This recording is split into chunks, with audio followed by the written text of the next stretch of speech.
Muito bem, nós vamos então agora voltar ao estudo, né, da Palavra de Deus. Eu convido os irmãos a abrirem suas Bíblias no livro de Romanos, capítulo 5. Vamos continuar falando sobre a doutrina da salvação, né, soteriologia. E nessa manhã, Deus assim nos ajudando, nós queremos falar sobre a reconciliação. Dentro da doutrina da salvação, a doutrina da reconciliação. À medida que os irmãos forem encontrando, se coloquem de pé. Nós vamos ler do verso 6 ao 10.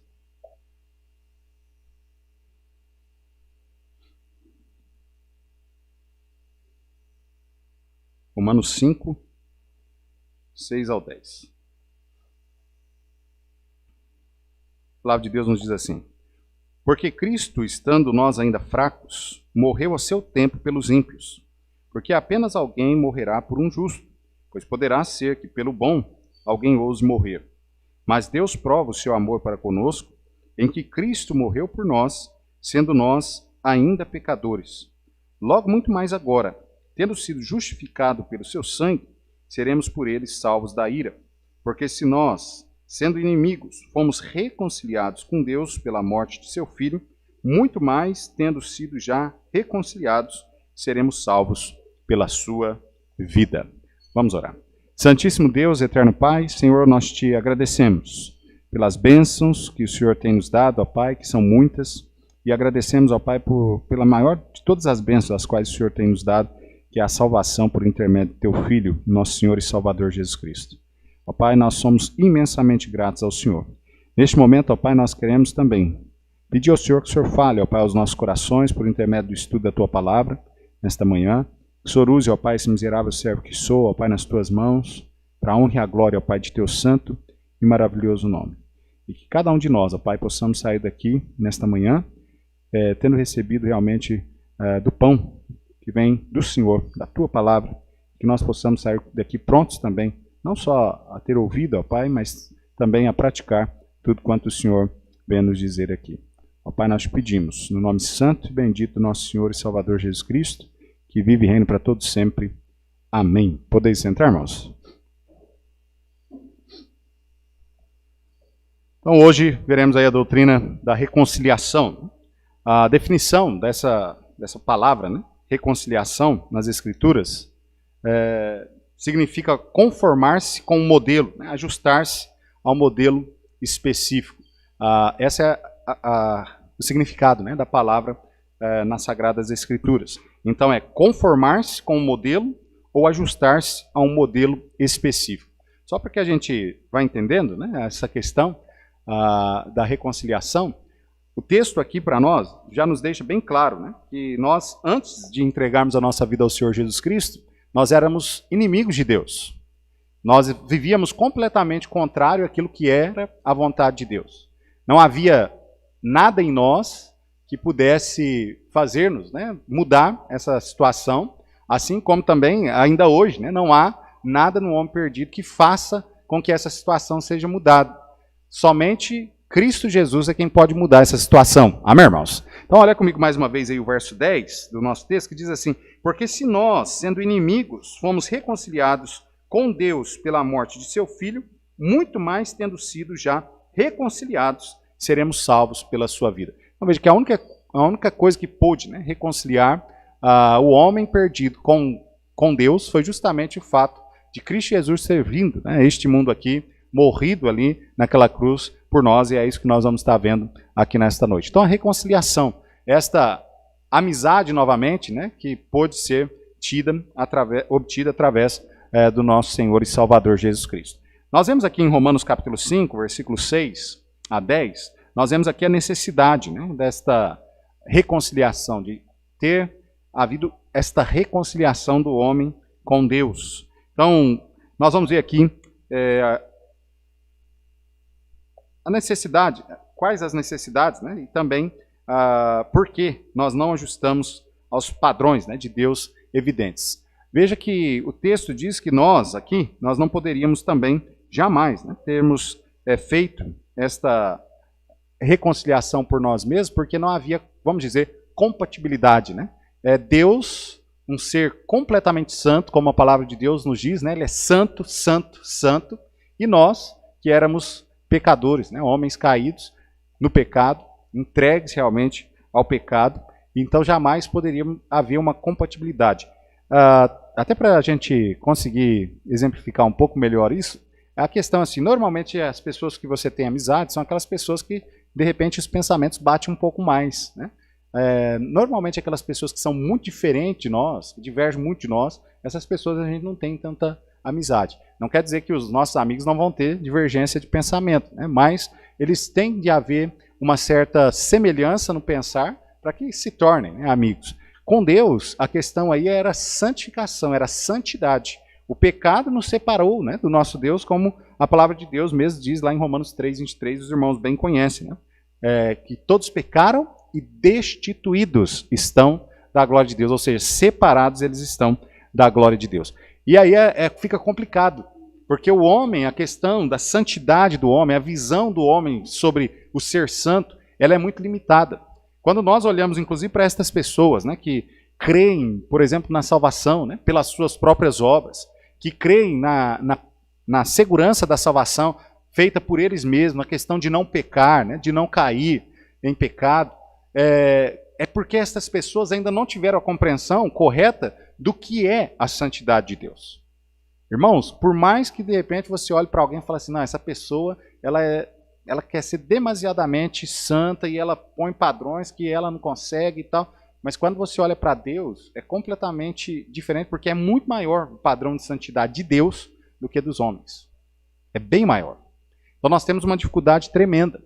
Aquilo, inclusive, que o homem julga ser bom para que, inclusive, ganhe a salvação, para que permaneça salvo, como em algumas religiões ensinam, para Deus, né? Nós sabemos muito bem, os irmãos conhecem muito bem, tanto lá em Efésios 2, 8 e 9, quanto também lá em Isaías, né, 64, 6, e principalmente Isaías 64, 6, que ele fala que aquelas obras que nós praticamos, que nós achamos boas, as obras de justiça, as quais nós fazemos com referência à salvação, para Deus, elas são o quê? Trapo de imundície. Já pensou nisso? Ou seja, por mais excelente que seja a sua obra, por mais excelente que seja a sua vida, de repente, aos olhos humanos, ninguém acha falta alguma em você. Diante de Deus, ainda o padrão está muito longe de ser alcançado. Então, por isso que o homem, né, ele não tem condição alguma de realmente salvar-se a si mesmo, ou de manter-se salvo. O homem não tem condição alguma. Então, nós vamos ver aqui a necessidade. Né? A primeira das necessidades que Paulo nos mostra aqui em Romanos, capítulo 5, é que nós somos fracos. Olha o versículo 6, ele diz assim, porque Cristo, estando nós ainda fracos, morreu ao seu tempo pelos ímpios. Veja, a palavra fraco aqui dá ênfase à nossa total debilidade, à nossa completa incapacidade de nos tornarmos aceitáveis a Deus ou conforme o modelo que foi instituído por Ele. Veja bem, irmãos, o modelo qual Deus instituiu é o modelo da sua própria santidade. Não é a santidade humana, é a sua própria santidade. Por isso que houve, né, a necessidade, por isso que nós podemos e devemos, né, inclusive agradecer ao nosso Deus por ter enviado Jesus. Porque somente Jesus é que poderia ser o modelo mesmo qual Deus havia pré-estabelecido. O homem não tem condição. Nós vimos já algumas semanas atrás a respeito da lei. Né? A lei, a única coisa que ela veio fazer a nós foi mostrar que nós éramos pecadores mesmo. Ela veio mostrar quão miserável nós somos. A lei nunca teve poder salvífico. A lei nunca teve poder para salvar qualquer pessoa que seja. Pelo contrário, ela apontava o erro da pessoa. Ela apontava o pecado de cada um de nós. Então, amado, nós, né, jamais podemos fazer aquilo que é correto, porque nós somos realmente fracos, como Paulo está aqui dizendo.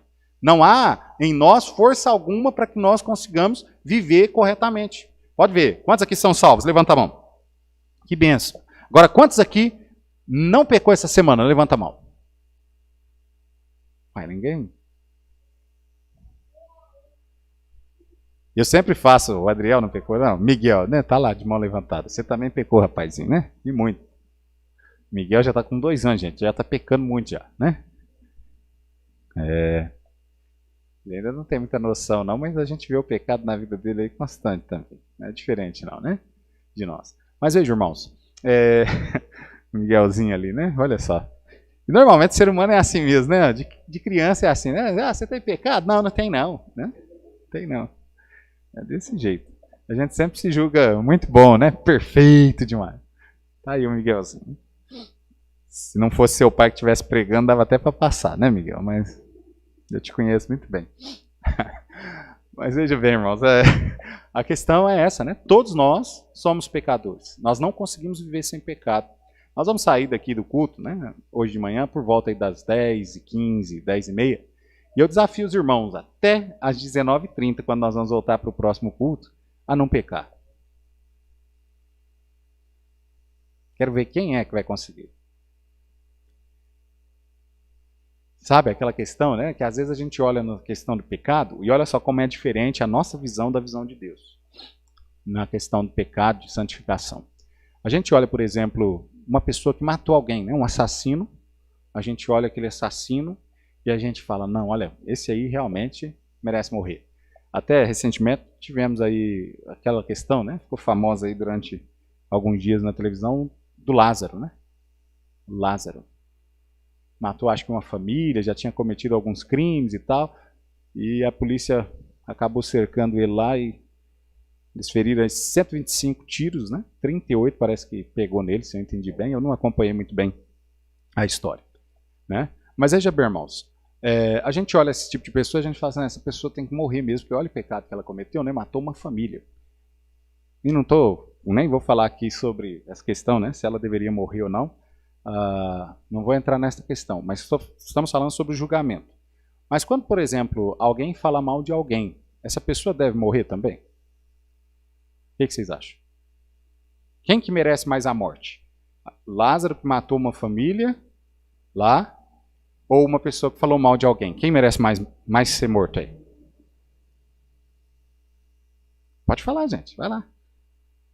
Eu vou falar com vocês, ó. Humanamente, a gente fala o quê? Lázaro. Ele matou uma família. A gente fala isso, não fala? Mas o que Jesus falou com respeito a isso? Jesus falou que aquele que fala mal de alguém é como se fosse um assassino. Olha que diferença. Nós fazemos a ideia de que há pecadinho e pecadão. Deus não faz isso. A santidade de Deus, por menor que seja aos nossos olhos o pecado, para Deus é a mesma coisa de um pecado que aos nossos olhos é enorme. Mas nós fazemos essa diferenciação.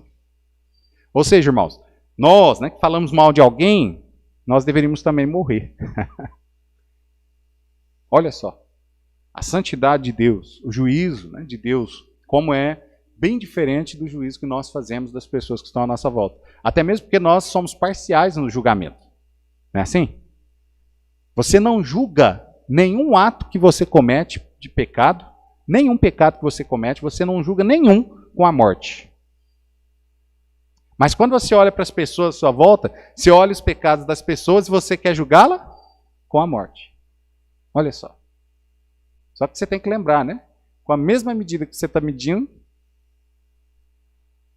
ou seja, aquilo que você vê nos outros não é muito diferente daquilo que você tem na sua própria vida, não. É só que você está se olhando, né, com o olhar errado. Você está se julgando uma pessoa melhor do que as outras, mas não é. Não há diferença. A única diferença, né, nós sempre temos falado aqui, a única diferença que nós temos para com as pessoas perdidas aí neste mundo é Jesus que está no nosso coração. Mas se ele não tivesse entrado no nosso coração, nós seríamos tais como ou piores nas atitudes. A diferença é que Cristo, né, ao nos salvar, ele nos libertou, né, do pecado, ele nos livrou do pecado. E hoje, muitos daqueles pecados que nós cometíamos no passado, quando vivíamos sem Cristo, hoje nós não cometemos mais. Talvez algumas pessoas, né, vão pensar, falar, pastor, nossa, mas isso aí que o senhor está falando é muito duro, Deus não é assim. Amado, Deus é absolutamente assim. A única diferença que nós vemos hoje também, com respeito às Sagradas Escrituras, é que hoje nós vivemos num período da graça. Amém? Graças a Deus por isso, que nós vivemos na graça. Mas no período da lei, você já leu a Bíblia para ver como é que era? Não tinha esse negócio, não tinha conversa, não. É óbvio, né? Havia misericórdia ainda de Deus e tudo, mas quando chegava o dia do julgamento também, Deus deixou bem claro para a gente que o juízo dele chegava, e o juízo dele era imparcial, e o juízo dele, muitas das vezes, no nosso olhar, né, era severo também. Até essa semana nós estávamos conversando, né, o irmão Wellington, a gente falando, né, sobre o caso lá, Samuel, né, quando chega ali, para matar, né, aquele rei que Saul já deveria ter matado fazia muito tempo. E ele chega lá de frente, Samuel dá aquela olhada, e ele nem consulta a Deus nem nada, ele saca da espada ali. A ideia do texto é quase como se ele esquartejasse aquele cidadão. Porque Deus já tinha mandado Saul matar aquele povo fazia muito tempo. E agora estava diante dele. Ele, não, esse aqui eu não vou deixar passar não, né? Já foi. Nós vemos Uza, né? Quando a arca do Senhor está voltando, né, para Jerusalém, eles colocam lá em cima de um carro, né, de bois. A lei falava que a arca deveria ser levada, né, em uma vara. Ela tinha aos lados umas argolas grandes, passava-se ali a vara e os sacerdotes carregavam no ombro. Era assim que ela deveria ser levada. Mas pegaram um carro de boi muito bonito, novo, não sei o que, colocaram a arca lá e foram. E de repente alguma coisa aconteceu, passou num buraco, alguma coisa, a arca ia caindo de cima do carro, Uza vai colocar a mão nela, e o que a palavra de Deus fala? Sai como se fosse um raio ali, né? E mata Uza na hora. Imagina se Deus, né, ele agisse da mesma forma ainda hoje. Misericórdia de cada um de nós. Falando isso, irmãos, para que a gente entenda, tá vendo a santidade de Deus, a forma como Deus é santo mesmo. Quando a Bíblia fala que ele é santo, santo, santo, não é só para ficar, né, poético isso, não é só para dar uma questão da gente fazer uma música. Não, não é não. Ele está dizendo sobre a santidade de Deus que é completamente diferente da nossa. Nós ainda vivemos, né, numa carne pecaminosa. Nós vivemos, né, num mundo pecaminoso. Apesar, né, da nossa alma já estar salvo em Cristo Jesus, mas nós ainda temos esse problema com o pecado à nossa volta, em nós mesmos. Mas Deus, né, ele é santo. Então Paulo está dizendo justamente sobre isso, a palavra fracos, né, dando ênfase a essa debilidade, que nós não conseguimos mesmo fazer nada com que seja aceitável para Deus, nada com que nós realmente cumpramos, né, com o modelo qual Deus instituiu. A palavra também aí no versículo 6, ímpio, né, ela salienta também o fato de não nos ajustarmos. Não só somos incapazes, né, de nos ajustar, mas realmente não estamos de acordo com o modelo estabelecido por Deus. O próprio Deus é um modelo, então, como nós dissemos, inalterável e imutável pelo qual os homens são julgados. E aí, por isso, veio Cristo. Meus irmãos, se lembram, nós já vimos, né, na doutrina da salvação, a doutrina da imputação. E graças a Deus, porque a justiça de Deus foi imputada a nós. Amém, irmãos? Olha que maravilha, porque nós não conseguiríamos fazer nada. Mas, no entanto, né, Jesus veio a esse mundo, ele pagou ali naquela cruz o preço, né, pelos nossos pecados. Ele, enquanto viveu aqui, ele viveu de forma justa e ele praticou toda a justiça, de forma que agora essa justiça foi imputada a cada um de nós. Hoje, né, quando salvos em Cristo Jesus, quando Deus olha para nós, o que ele vê é a justiça de Cristo, a justiça de seu Filho, o sangue dele derramado sobre nós. Porque nós não teríamos condições alguma. Olha o verso 7 e o verso 8 também, diz assim: porque apenas alguém morrerá por um justo, pois poderá ser que pelo bom alguém ouse morrer. Mas Deus prova o seu amor para conosco, em que Cristo morreu por nós, sendo nós ainda pecadores. Olha só, o texto aí, né? Nós não somos somente fracos e incapazes de nos ajustar aos padrões de Deus, não somos apenas ímpios, porque Deus não faz parte, né, do nosso conceito, mas também praticamos impiedade e injustiça. Somos tidos como pecadores aos olhos de Deus e a nossa natureza, né, de fato, ela é uma natureza pecaminosa. Então, o texto, né, deixa isso bem claro para nós. Nós, né, somos pecadores miseráveis. Não tem como, irmãos. Isso é tão importante, né, que nós venhamos assumir essa natureza pecaminosa, que somos pecadores, porque se nós não assumirmos isso nunca na nossa vida, nós também nunca vamos assumir de que nós necessitamos de um Salvador. Nunca. Por isso que é tão importante, né? O Evangelho ressalta essa questão, duas questões negativas para o homem, para que o homem tome uma atitude positiva. As duas questões negativas que o Evangelho ressalta é que você é pecador miserável e que você está condenado ao inferno. E ele faz, né, com que o homem, através do Espírito Santo, da palavra de Deus, o homem seja convencido dessas duas questões negativas, para que o homem então se dobre, né, realmente a necessidade a qual ele precisa de um Salvador, a necessidade de um Salvador na sua vida. Então, amado, nós, né, somos pecadores, débeis, não podemos fazer nada para mudar a nossa condição, se não for por Jesus. Olha o verso 9 também, ele diz assim: logo muito mais agora, tendo sido justificado pelo seu sangue, seremos por ele, salvo da ira. Então veja, não nos ajustamos, né, aos padrões de Deus, jamais, né, merecemos também o favor divino, mas veja que nós obtemos, né, a ira de Deus sobre as nossas vidas justamente por conta do que nós somos, inimigos, né, do nosso Deus. O texto deixa bem claro, logo mais agora, tendo sido justificados pelo sangue, seremos por ele salvos da ira. E é somente o sangue de Cristo Jesus é que pode nos livrar desta ira de Deus, da condenação do inferno que nos aguarda. A palavra de Deus, inclusive, diz lá em Lucas, né, capítulo 12, há um pecado que não tem perdão, que é a blasfêmia, né, contra o Espírito Santo. O que é a blasfêmia contra o Espírito Santo? É atribuir qualquer obra de Deus a uma outra pessoa. Ou então, né, deixar de receber a salvação. A ideia é de que alguém, né, como a própria estudo que nós temos visto, né, durante as últimas semanas, a ideia é de alguém que deixa a obra de Cristo de lado, recusa a obra salvífica de Cristo, e ele então quer salvar a si mesmo, ou por intermédio das suas obras, ou por qualquer outro meio. Essa pessoa jamais, né, ela vai ter salvação, jamais ela vai ter perdão, porque a salvação é só em Cristo Jesus. Amém, irmãos? Só tem uma forma do homem se ver livre da ira, e é justamente por Cristo Jesus. O texto aí, verso 9, deixa bem claro isso para nós. E o verso 10 também diz assim: porque se nós, sendo inimigos, fomos reconciliados com Deus pela morte de seu Filho, muito mais, tendo sido já reconciliados, seremos salvos pela sua vida. Então somos inimigos de Deus. Nossa impiedade, né, nossa ignorância, fraqueza, os nossos pecados são traduzidos como atos manifestos de guerra e de rebelião ao nosso Deus. É isso que Paulo ele diz aqui. Então, amado, nós vemos aqui que há uma extrema necessidade do homem de uma reconciliação. Então, havia essa extrema necessidade no passado, ainda há essa extrema necessidade pessoalmente, né, na vida de muitos por aí, de se reconciliar com Deus. Agora veja bem, a autoria, né, desta doutrina da reconciliação, ou seja, quem desejou realmente com que isso ocorresse, olha, não foi, né, o homem. Não fomos nós que buscamos, né, reconciliar com o nosso Deus. Nós não vemos isso, pelo contrário, né, até a ideia que o ser humano tem sobre Deus, a ideia comum, né, humana, é completamente diferente da ideia a qual nós encontramos nas Sagradas Escrituras. Nós olhamos para a história e nós vemos em vários períodos da história, vários povos, eles então criaram um Deus para si, onde aquele Deus era um Deus severo, era um Deus que realmente punia as pessoas. Nós não estamos dizendo que Deus, né, não pune as pessoas, mas não há uma severidade na questão de que ele tem prazer em punir o homem, em punir o mal, como esse povo, né, do passado, e alguns ainda hoje acreditam. Deus ele não tem esse prazer.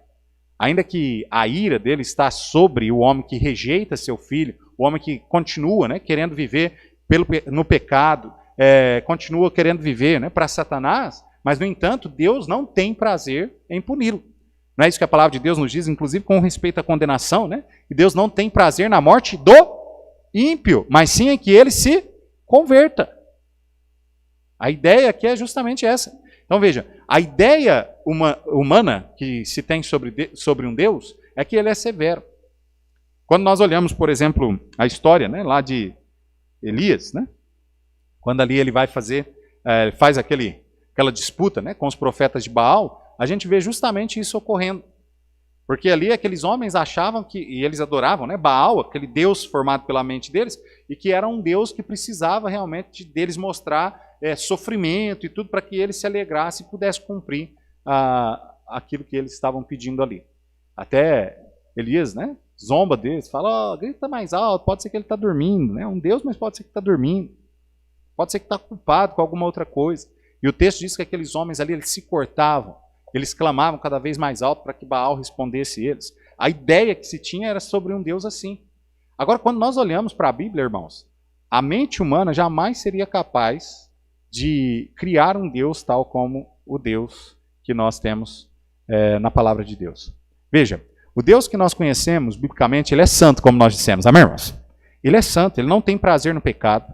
Ele é santo, né? Ele não pode, inclusive, né, conviver com o pecado. Ele é santíssimo. No entanto, ele tem uma característica que jamais o homem, qualquer das criações de deuses, né, destes povos, jamais o homem pensou, que é uma característica de misericórdia e amor. Olha a diferença. Amém, irmãos?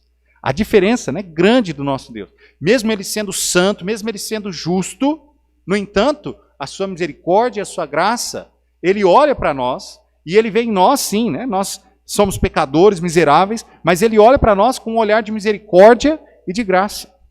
A palavra de Deus, inclusive, nos diz, né, que a razão pela qual nós não somos consumidos, né, a razão pela qual Deus não volta logo e extermina com o restante do pessoal deste mundo, é justamente porque ele é longânimo. Essa palavra longanimidade está muito atrelada na questão, né, de misericórdia e graça. Porque ele está demorando em vir, ele está demorando, né, em derramar a sua ira sobre esse mundo, dando a oportunidade que aqueles que não conhecem a Jesus como seu Salvador ainda ouçam do Evangelho e creiam no seu Filho. A longanimidade de Deus está atrelada à sua misericórdia e graça. Veja bem. Então, amado, Deus, com este olhar para a humanidade, lá no Éden, que nós já vimos, né? O Éden ali, quando o homem caiu, Deus olhou, ele não olhou somente com aquele olhar dele de santidade e justiça. E logo derramou a sua justiça, né, sobre Adão e Eva ali, e extirpou eles da face da terra. Não foi isso. Deus olhou com misericórdia e graça. Amém, irmãos? Já ali no começo, né, nós vimos, no nosso primeiro estudo, nós vimos que ali no começo Deus já mostrou que ele tinha já um plano salvífico preparado. Ali quando ele então, né, fez ali túnicas de pele, tanto para Adão quanto Eva, já estava ali dando testemunho de que um dia seu filho, o Cordeiro Imaculado, viria a este mundo, morreria, verteria todo o seu sangue, para justamente cobrir com seu sangue os nossos pecados, as nossas imperfeições. Então veja, irmãos. Então esse Deus, né, ele é um Deus misericordioso e gracioso, nós não podemos esquecer isso. E foi justamente dele a autoria, né, o desejo, né, de se reconciliar com o homem. Abra lá em 2 Coríntios, capítulo 5. 2 Coríntios, capítulo 5. Olha o verso 18 e o verso 19, diz assim. 2 Coríntios 5, 18 e 19.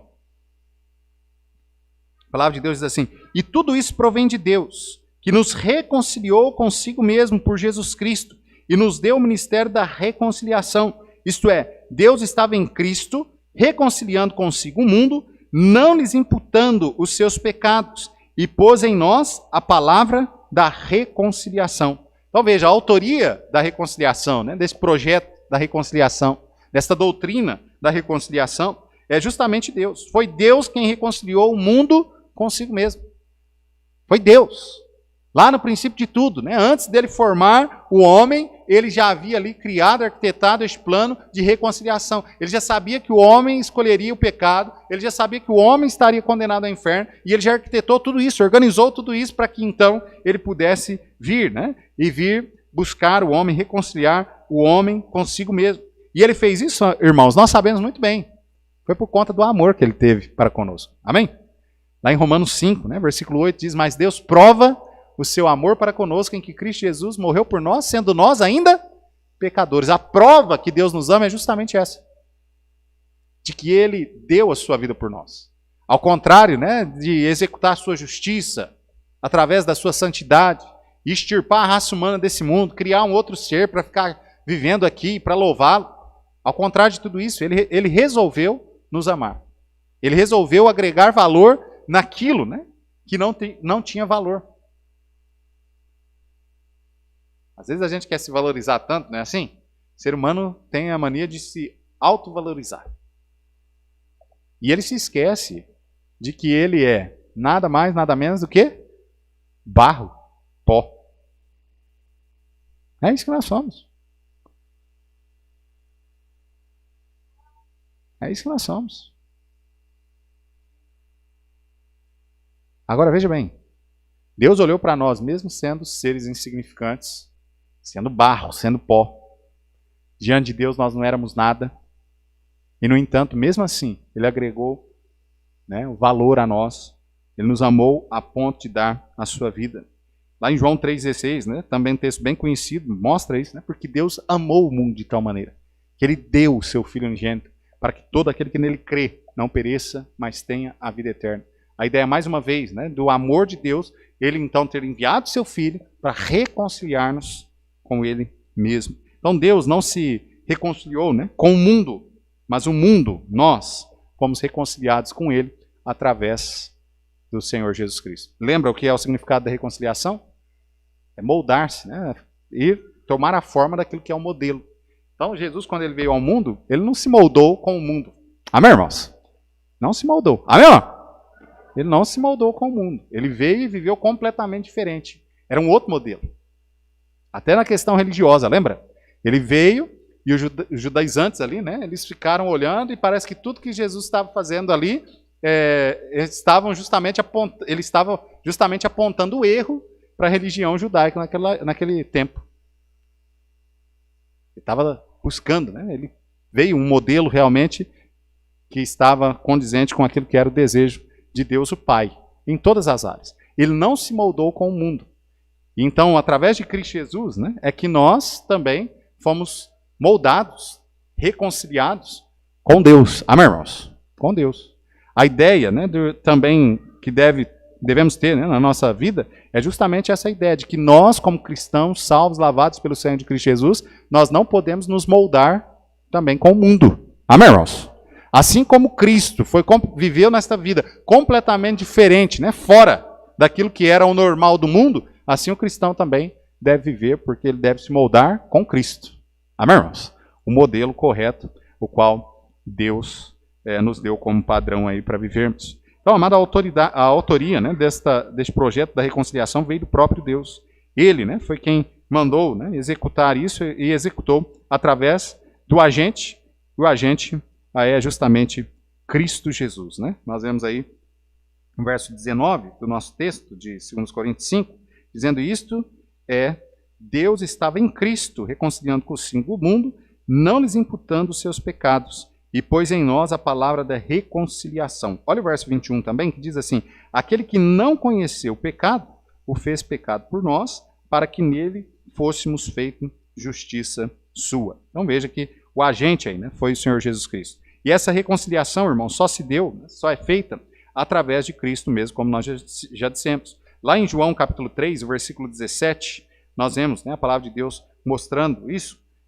João 3,17 diz assim: porque Deus enviou o seu Filho ao mundo, não para que condenasse o mundo, mas para que o mundo fosse salvo por ele. Então veja, ao contrário, né, que muitas pessoas pensam de que Jesus veio a este mundo para condenar o mundo, porque nós temos basicamente um pensar, né, assim, dentro até mesmo do calvinismo, né, de que Jesus veio para salvar alguns e condenar outros. Quando, na verdade, a palavra de Deus diz que ele não veio para condenar, ele veio para salvar. E ele veio para salvar todos. Amém, irmãos? Reconciliar todo mundo com Cristo. Agora, é óbvio que isso não foi feito, né, de uma forma geral, como nós já até mencionamos aqui, que é o que é a doutrina do universalismo, né?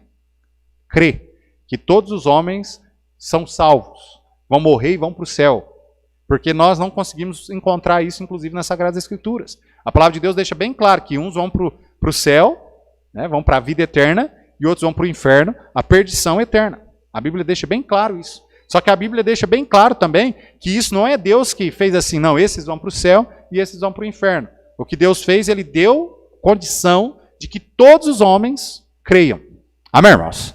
Através, né, do conhecimento do Evangelho, pelo Espírito Santo, e a palavra de Deus tem sido pregada, o Evangelho tem também trabalhado no coração de cada um. No entanto, alguns se fecham para o Evangelho, se fecham para o Espírito Santo, endurecem seus corações, e outros se abrem. Outros realmente deixam, né, o Espírito Santo, a palavra de Deus trabalhar no seu coração, e esses assim que deixam, são convencidos do pecado, da justiça e do juízo, e entregam a sua vida ao Senhor Jesus. Amém, irmãos?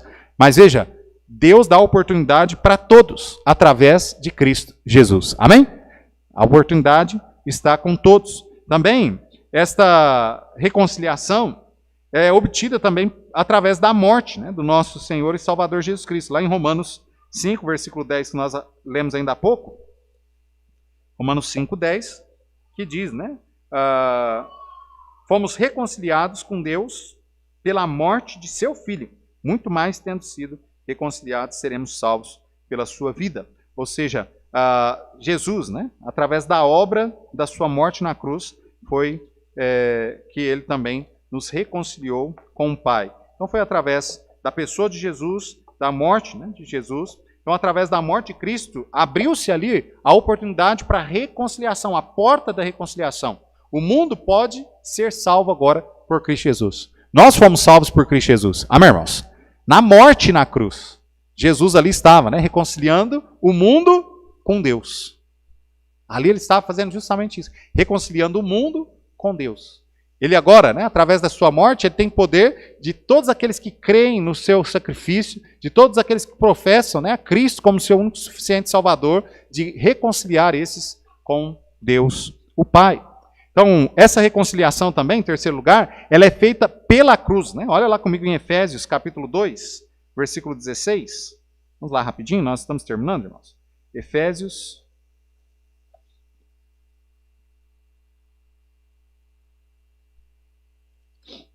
2:16. A palavra de Deus diz assim: e pela cruz reconciliar ambos com Deus em um corpo, matando com ela as inimizades. Então veja, irmãos, foi pela cruz, né, que o Senhor reconciliou a cada um de nós com Deus em um corpo. Hoje nós somos o corpo de Cristo. Amém, irmãos? A igreja de Cristo Jesus é isso, é o corpo, né, do Senhor Jesus. E veja, irmãos, que ele nos reconciliou. E o texto diz aí no final, né, matando com ela as inimizades. Ou seja, aqueles que são salvos, lavados pelo sangue de Cristo Jesus, já não mais são inimigos. Na cruz, Jesus se fez pecado por nós, e não pecador. Amém, irmãos? O texto deixa bem claro. Jesus nunca foi pecador. Amém? Ele nunca se fez pecador por nós. Mas, no entanto, na cruz, ele se fez pecado por nós. Isso quer dizer o quê? Os nossos pecados, né, recaíram sobre ele ali, e ele então pagou o preço pelos nossos pecados ali na cruz. Pela cruz, né, de Cristo, nós somos levados à conformidade com Deus. E é a cruz de Cristo que nos reconcilia com Deus, o Pai.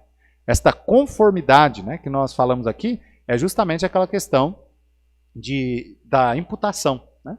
Ali na cruz de Cristo Jesus, ali naquele sacrifício, era como se nós, cada um de nós, a humanidade, estivesse morrendo ali pelos seus pecados. É isso que é a ideia ali da cruz.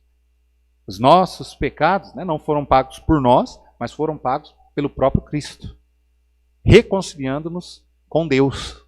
Assim, de forma que aqueles que entregam, né, a sua vida ao Senhor Jesus Cristo, hoje, né, Deus olha para nós e Ele não vê mais os nossos pecados.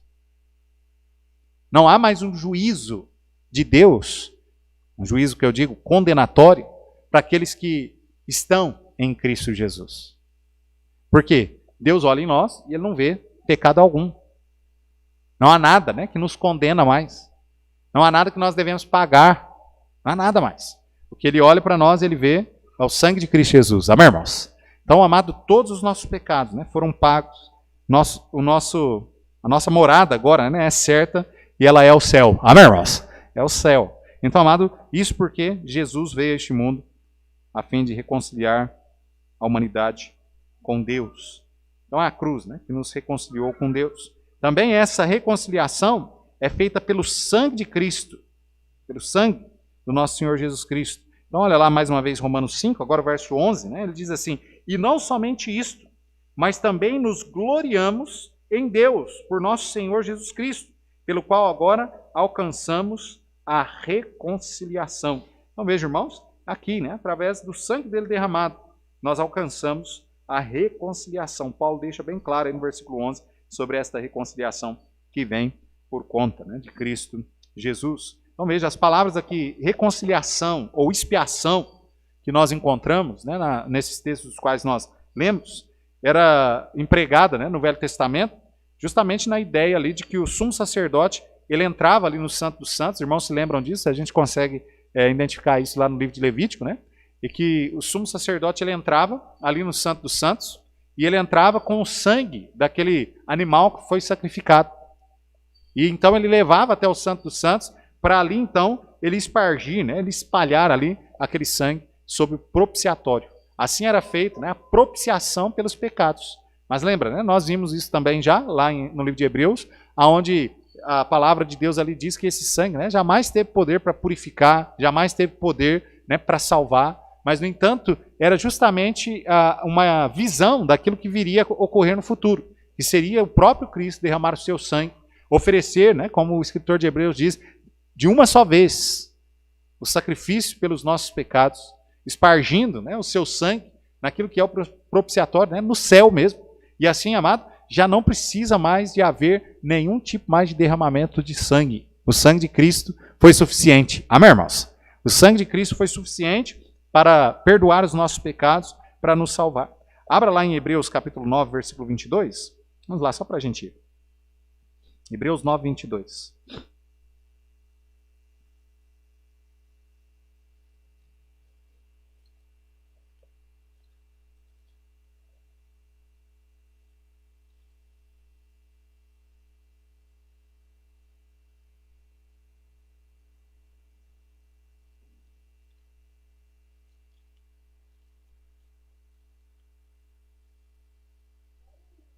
Hebreus 9, 22.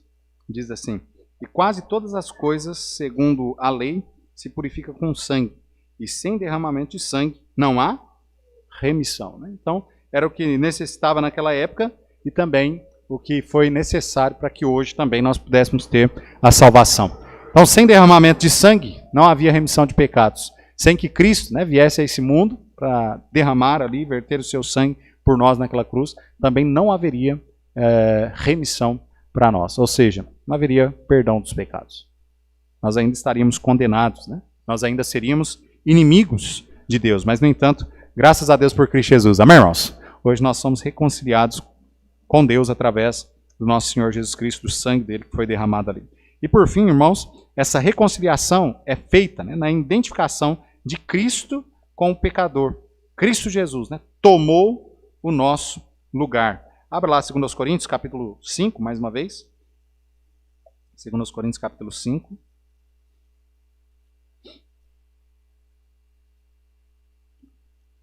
O verso 21 diz: Aquele que não conheceu o pecado, o fez pecado por nós, para que nele fôssemos feitos justiça de Deus. Então veja essa identificação, né, que a palavra de Deus nos mostra aqui, no versículo 21. Aquele que não conheceu o pecado se fez pecado por nós, para que nele fosse feito justiça de Deus. Ou seja, ali, né, a ideia mais uma vez da imputação, nós ali em Cristo. A justiça de Deus foi imputada a nós, a justiça de Cristo foi imputada a nós e os nossos pecados foram ali pagos, né, sobre Cristo Jesus. Então Cristo Jesus, né, ele tomou o nosso lugar. Ele pagou na cruz o preço pelo nosso resgate, o preço, né, pela nossa remissão, para que assim nós fôssemos reconciliados com Cristo Jesus. E olha Colossenses, capítulo 2, né, um texto aí que a gente sempre está lendo, eu gosto muito desse texto. Olha lá comigo, Colossenses.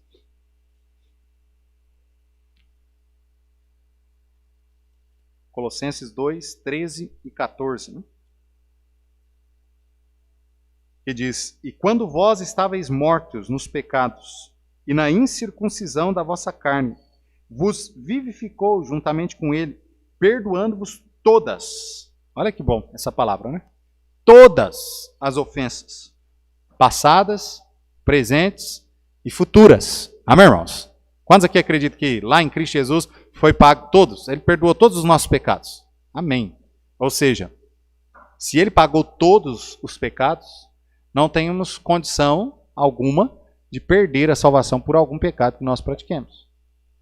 Mais uma vez, né? O erro aí, a coisa não está correta com o texto bíblico. E olha o versículo 14, né? Ele continua dizendo, verso 14: havendo riscado a cédula que era contra nós nas suas ordenanças, a qual de alguma maneira nos era contrária, e tirou do meio de nós, cravando-a na cruz.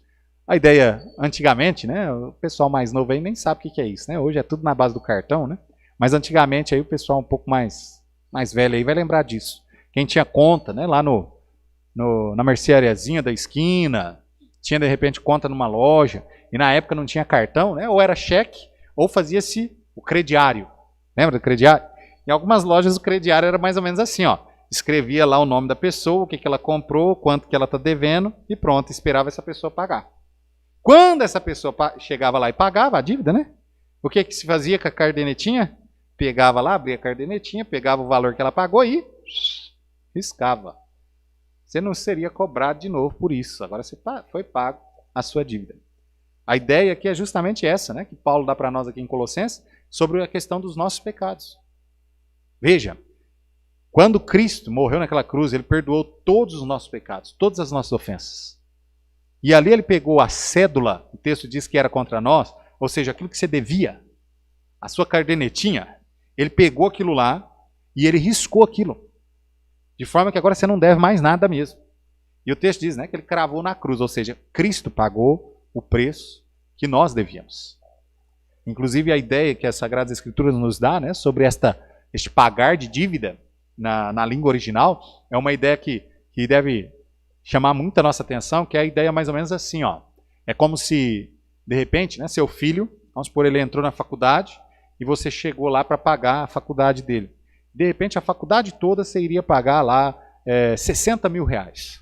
Seria 60 mil reais. E aí você chegou lá, né, você é abastado, tem bastante dinheiro, e aí você chegou lá e pagou, tipo assim, ó, não, vou dar 100 reais aqui, fica aí, né, tá pago. A ideia de Cristo ter pago a nossa dívida, os nossos pecados, é essa, irmãos. Ele não só pagou os nossos pecados passados, presentes e futuros, mas ainda há um saldo enorme na nossa conta. Agora é óbvio, né? Paulo nos ensina bem claramente com respeito a isso, que não é porque nós somos salvos, não é porque Jesus pagou todos os nossos pecados, não é por nada disso que nós devemos abusar da graça e viver pecado, viver no pecado. Nós não podemos fazer isso, amém, irmãos? E nem é isso que sairá das atitudes, né, de uma nova natureza em Cristo que o cristão recebe. Pelo contrário, nós já falamos aqui, o cristão, ele odeia o pecado, né? Ele não quer viver no pecado. Cada vez que ele comete pecado, pode sim haver um prazer momentâneo, mas logo ele recupera o juízo, né? Com o Espírito Santo, aponta a ele falando, olha, você pecou e você precisa de arrepender-se, né? Não para a salvação, mas acertar a sua vida, né? Na questão da santidade do viver cristão que cada um de nós devemos ter. Mas veja, irmãos, olha que maravilha, né? Saber que Jesus ele nos reconciliou com Cristo, pagando a dívida que nós tínhamos. E ele pagou essa dívida, né? De uma forma que sobrou ainda muito. De forma que isso dá para nós inteira condição de pensarmos que jamais, jamais nós seremos lançados no lago de fogo. Amém, irmãos? Veja que o texto aí de Colossenses diz que, havendo, né, riscado a cédula que era contra nós, cravando a ela na cruz, né, foi pago e pago toda a nossa dívida. Concluindo então, irmãos, nós vemos aqui, né, que a palavra de Deus nos ensina de que Deus, né, ele mandou o seu Filho Jesus a este mundo para morrer naquela cruz, para reconciliar o mundo consigo. Reconciliar o homem com ele.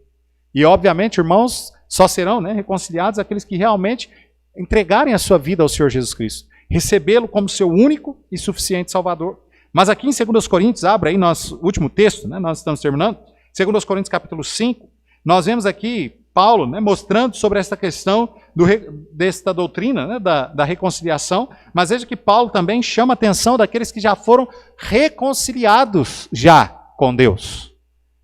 Aqueles que já foram reconciliados com Deus, Paulo chama atenção e ele diz aqui algo muito importante para nós. Olha o verso 18 a 20, ele diz assim, tudo isso provém de Deus, que nos reconciliou consigo mesmo por Jesus Cristo e nos deu, o quê? O ministério da reconciliação. Ou seja, nós que fomos salvos, reconciliados por Cristo Jesus com Deus, agora também Deus nos deu, através da salvação, Ele também nos deu um ministério, ou seja, um trabalho. E o trabalho é de reconciliação. É o dever da igreja reconciliar, levar também os homens que são ainda inimigos de Deus, que estão debaixo da ira de Deus também, a se reconciliar novamente com o Senhor. Olha o verso 19, diz, isto é, Deus estava em Cristo reconciliando consigo o mundo, não lhes imputando os seus pecados, e pôs em nós a palavra da reconciliação. Veja que ele não só nos deu o ministério, como também nos deu a palavra da reconciliação. E a palavra da reconciliação é o evangelho de Cristo Jesus. Amém, irmãos? Se nós queremos, né, reconciliar este mundo perdido, este mundo que está sob a ira de Deus, reconciliá-lo com Deus, nós devemos realmente levar as boas novas de Cristo Jesus. Amém? Falar do amor de Cristo Jesus para as pessoas que estão à nossa volta. Vou fazer a pergunta que você não precisa responder, né? Mas para quantas pessoas você falou do Senhor Jesus nessa semana que passou? Por quantas pessoas você se preocupou realmente em reconciliá-la com Deus? Muitas das vezes, irmãos, o que acontece é que na nossa mente nem se passa a ideia de que nós antigamente estávamos debaixo da ira de Deus, que nós éramos condenados ao inferno realmente, mas que alguém, né, se importou conosco, que alguém realmente fez, né, jus por esse texto, que realmente tomou sobre si o ministério da reconciliação, teve preocupação com a nossa alma, foi até nós, pregou o evangelho a nós, para que nós então pudéssemos nos reconciliar com Deus através de Cristo Jesus. Mas, amado, assim como isso aconteceu na nossa vida, nós também devemos fazer com que isso ocorra na vida das pessoas que aí estão perdidas. Amém, irmãos? Lembre-se, Deus te deu um ministério, um trabalho para cada um dos salvos, que é reconciliar este mundo perdido com Ele. Ele deu para você também a palavra, né, da reconciliação, é o evangelho de Cristo Jesus. Olha o verso 20, diz assim: de sorte que somos embaixadores da parte de Cristo, como se Deus por nós rogássemos. Rogamos-vos, pois, da parte de Cristo, que vos reconcilieis com Deus. O que é ser um embaixador? A ideia, né, muitas das vezes nós falamos, é assim: é um representante de um país que está no outro, não é assim? Um embaixador brasileiro, de repente, lá nos Estados Unidos. É o representante, né, do Brasil lá nos Estados Unidos. Muito bem, é isso mesmo. Só que, ainda fechando um pouco mais essa questão, é que aquele embaixador que está lá, ele não é só o representante da pátria aqui, como também ele é representante do próprio presidente do nosso país lá. Ou seja, nós somos representantes, né, do reino celestial, amém, irmãos? Mas também somos representantes do próprio Deus, do próprio Cristo, amém, irmãos? Então veja, se nós somos assim representantes, embaixadores, né, nós devemos levar, obviamente, este evangelho da reconciliação. O que o embaixador faz em outro país? Eu sei, há muitas negociações ali e tal, eles estão preocupados, né, com muitas coisas com respeito ao país, à economia e tudo mais, mas uma das questões fundamentais do embaixador, o trabalho dele em uma outra nação, é privar pela paz entre os dois países. Você não vai ver, por exemplo, um embaixador, né? Vamos pegar aqui os Estados Unidos, né? Um embaixador dos Estados Unidos no Afeganistão. Você não vai ver isso. É um país que não tem amizade. Tem guerra. Quando há guerra, a primeira coisa que se faz, vamos pôr aqui num cenário, né, hipotético. Vamos supor que o Brasil entrasse em guerra aí com a Argentina. A primeira coisa que se faz quando o negócio está fomentando para desbandeirar para uma guerra, a primeira coisa que se faz é aquele país chama o seu embaixador de volta. Já comunica ali as pessoas para vir de volta. Os brasileiros voltam para cá. A Argentina faz a mesma coisa, chama o embaixador de volta. Chama os argentinos de volta também. Que agora vai desencadear uma guerra. A primeira coisa que se faz é isso. Mas, no entanto, enquanto os embaixadores estão ali, eles estão trabalhando pela nação, mas o principal trabalho deles é pela paz entre as nações. Irmãos, nós somos embaixadores, né, de Cristo neste mundo aqui, amém, irmãos? Nós não somos daqui, amém ou não? Não precisamos nos preocupar com as coisas deste mundo, porque nós não somos daqui. Nós somos da pátria celeste, amém ou não? Nós não precisamos nos preocupar com as coisas deste mundo. Mas, no entanto, né, Deus nos deixou aqui como embaixadores, representantes dessa pátria celeste. Representantes, né, do evangelho da paz. Nós precisamos pregar a paz, fazer com que este mundo, né, caído, ele se reconcilie novamente com Deus. Com que os perdidos reconciliem-se com Deus. Que eles sejam, né, reconciliados por Cristo Jesus. Esse é o nosso trabalho. Agora, é óbvio, né, dentro dessa questão do embaixador, teríamos muito aqui para falar. O embaixador deve viver uma vida correta também no país onde ele está. Amém, irmãos? Nós, como embaixadores de Cristo Jesus, nós devemos viver uma vida correta também neste mundo aqui. O embaixador, né? O embaixador aí brasileiro, né? De repente ele está lá representando o país, né? Nos Estados Unidos, e ele começa a viver de uma forma errada. Ele começa, de repente, se envolver em confusões, brigas de bar, em negócios, né, ilícitos, coisa desse tipo. Logo, logo, se ele não for preso, ele vai ser tirado. Daquele cargo, e vai aquele cargo ser dado a outro.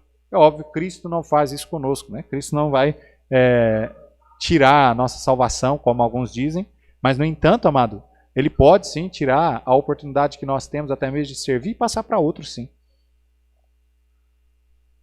Quantas pessoas, né, que foram já chamadas para o ministério pastoral, missionário, evangelístico, e que endureceram seu coração, começaram a viver uma vida que não era para viver, de forma incorreta, e de repente Deus chama outro. É assim que funciona.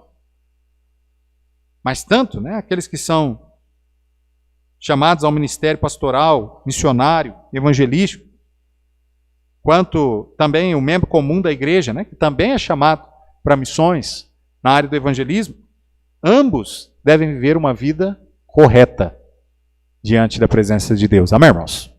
Nós devemos ser luz neste mundo. Não é isso que a palavra de Deus nos ensina? Ser luz neste mundo. Irmãos, vai ter muitas pessoas durante a sua vida, pessoas que você conhece, presta bastante atenção nisso. Vai ter muitas pessoas durante a sua vida, pessoas que você conhece, pessoas que você se relacionou com elas, que nunca vão ler nem sequer um versículo da Bíblia. Mas preste atenção, porque todas as pessoas que estão à sua volta estão lendo a sua vida como cristão.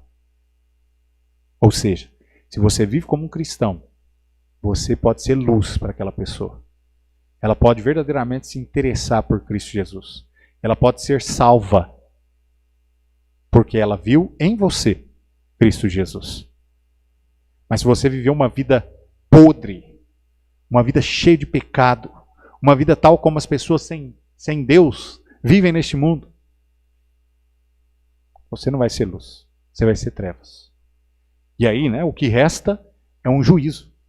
Que a palavra de Deus nos diz, né, que se nós formos pedra, né, de escândalo, se nós, ao contrário de arrebanharmos pessoas para Cristo Jesus, nós a repelimos, né, de Cristo, por conta das nossas vidas, das nossas atitudes, se nós não nos compadecermos, né, do perdido e pregarmos inclusive o evangelho a ele, tudo isso vai ser justamente para o nosso mal, né? Que é a questão de que nós vamos prestar conta de Deus de cada uma dessas almas. Que ao contrário de levarmos ela a Cristo, a se reconciliar com Deus, nós estamos colocando elas cada vez mais distante de Deus. Então, irmãos, nós devemos tomar muito cuidado com essa questão. Meu amado, nós não somos só reconciliados com Cristo, mas também temos um ministério de reconciliar os demais, o mundo perdido, com Cristo Jesus. E através da pregação da palavra de Deus. Amém, irmãos? Através do Evangelho de Cristo Jesus. Vamos colocar de pé? Nós vamos encerrar nessa manhã.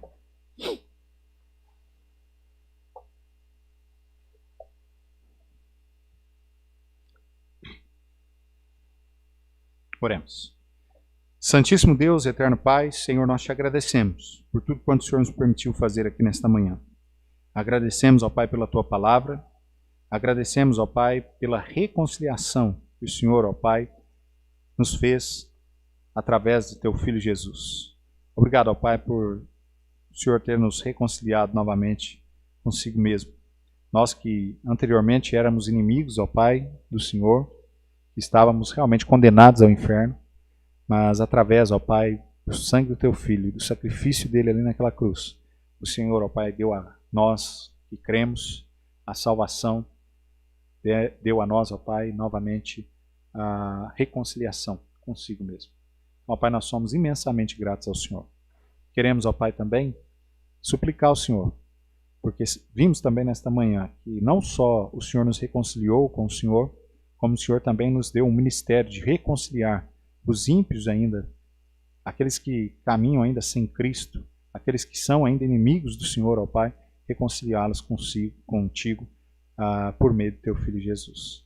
Então, ó Pai, ajuda-nos a cumprir com esse ministério. Ajuda a tua igreja, ó Pai, que ela possa verdadeiramente se importar com os perdidos e praticar a obra a qual o Senhor deu a nós com que façamos, de levar o evangelho da graça salvadora, da reconciliação a cada um desses que ainda estão perdidos neste mundo. Abençoa, Pai, o teu povo. Abençoa o decorrer desse dia também, tudo quanto nós vamos fazer, o culto à noite, tanto aqui em Pitangueiras quanto em Bitiúba. O Senhor possa, Pai, falar aos nossos corações e também salvar almas. Ó Pai, em nome de Jesus, é que nós te pedimos, te agradecemos, com perdão dos nossos pecados. Amém e amém. Muito bem, irmãos, assim nós encerramos o culto nessa manhã. Que a graça e a paz do nosso Senhor Jesus esteja com cada um. Deus abençoe.